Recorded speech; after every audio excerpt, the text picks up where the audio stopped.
Hey guys, welcome back to the channel. This is not a podcast episode. It's just a regular YouTube video, no chat. This is a day that totally rocked the Sussex squad. But in looking at all of the comments, and by the way, for those who may not know, Meghan wrote an opinion piece in the New York Times about her experience having a miscarriage and just sort of tying that into what pretty much everyone or a lot of people are going through in 2020 and that sense of isolation.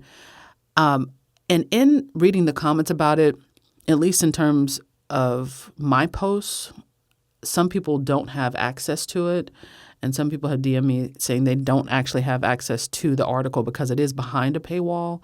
I do have a New York Times subscription, so just so people have access to it, because I know a lot of people won't, and they may only come across the piece just here and there or based on tweets that they see and never actually get the full article.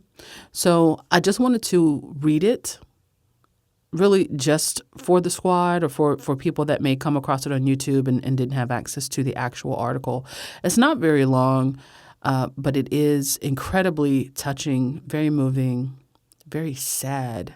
Like my whole day this is the morning, and this is actually before I go to work, but it's just something that I know as a woman, I know a lot of us relate to on a very personal level as well. So I'm going to go ahead and read the piece.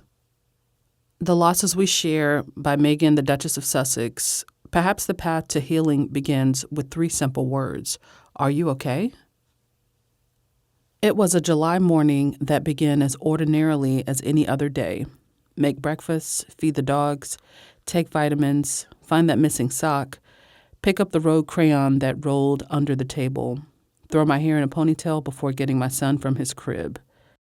After changing his diaper, I felt a sharp cramp.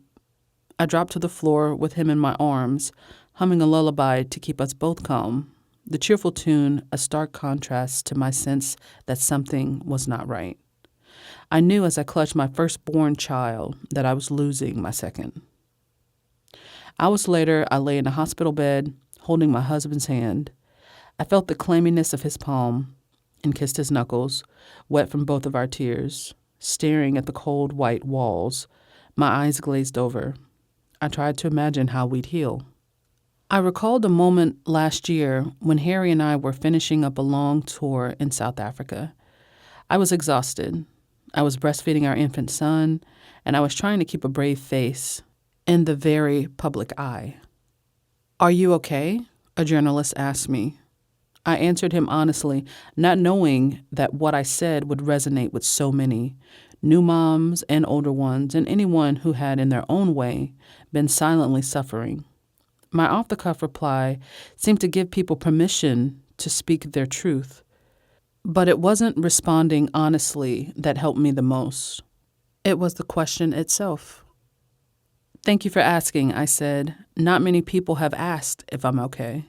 Sitting in the hospital bed, watching my husband's heart break as he tried to hold the shattered pieces of mine, I realized that the only way to begin to heal is to first ask, are you okay? Are we? This year has brought so many of us to our breaking points. Loss and pain have plagued every one of us in 2020 in moments both fraught and debilitating. We have heard all the stories. A woman starts her day as normal as any other, but then receives a call that she's lost her elderly mother to COVID-19. A man wakes feeling fine, maybe a little sluggish, but nothing out of the ordinary. He tests positive for the coronavirus, and within weeks, he, like hundreds of thousands of others, has died. A young woman named Breonna Taylor goes to sleep, just as she has done every night before, but she doesn't live to see the morning because a police raid turns horribly wrong.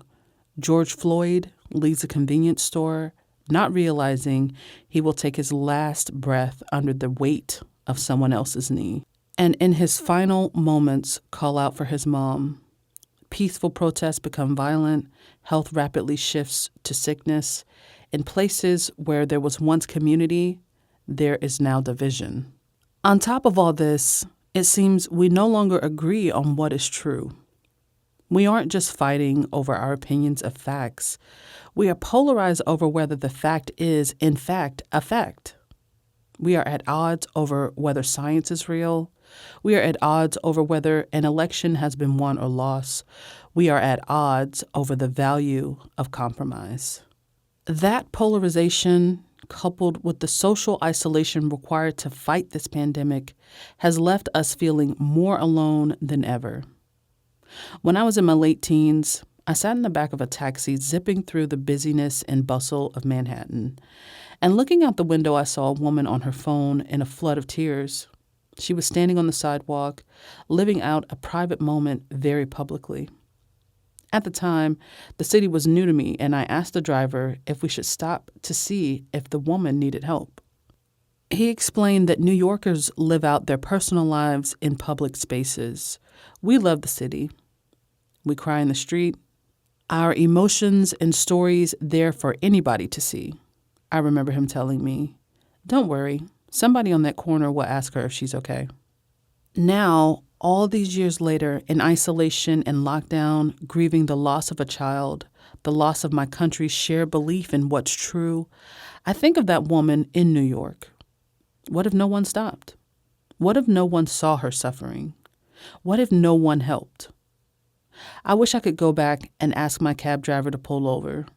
This, I realize, is the danger of siloed living, where moments sad, scary, or sacrosanct are all lived out alone.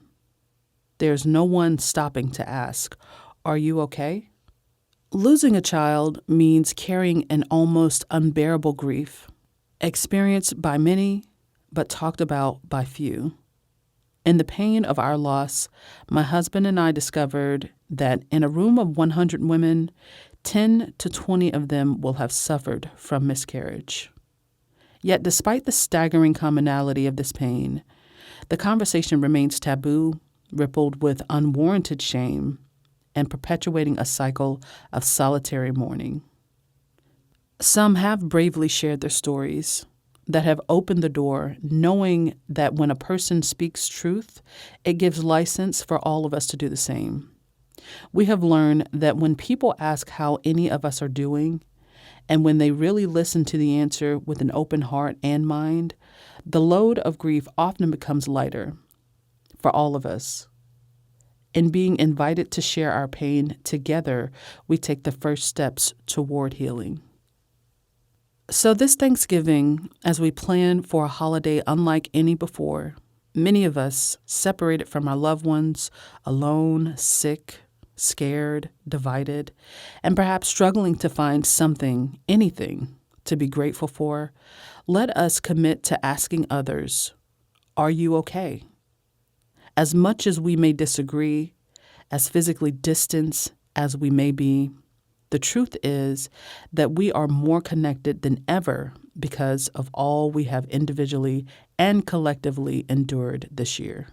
We are adjusting to a new normal where faces are concealed by masks, but it forces us to look into one another's eyes, sometimes filled with warmth, other times with tears. For the first time in a long time, as human beings, we are really seeing one another. Are we okay? We will be.